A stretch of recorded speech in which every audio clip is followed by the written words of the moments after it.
अहो अहो चहाच आणते मी. जर एक 5 मिनिटं थांबाल का? अहो दूधच तापवायला ठेवलंय मी. जरा थांबा. मग सकाळी लवकर उठायला काय होतं तुम्हाला? हां, ते हे बरं आहे यांचं. म्हणजे हे सकाळी लवकर उठणार नाहीत आणि मग दिवसभर माझ्या मागे गडबड करतील. उशीर झाला, उशीर झाला.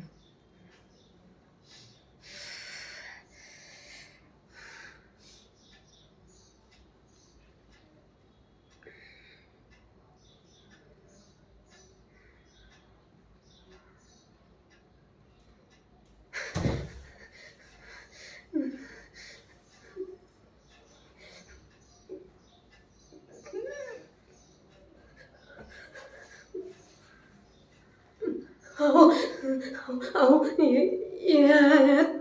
पाल पडली होती. मी मी सांगते तुम्हाला, या घरात काहीतरी गडबड आहे. मला मला नाही राहायचं इथे या घरात. आपण आपल्या आपण आपल्या जुन्या घरी परत जाऊया. तुम्ही जाऊन सांगा त्या पांडुरंग दादांना. मला नाही राहायचं इथे. काहीतरी काहीतरी गडबड आहे इथे.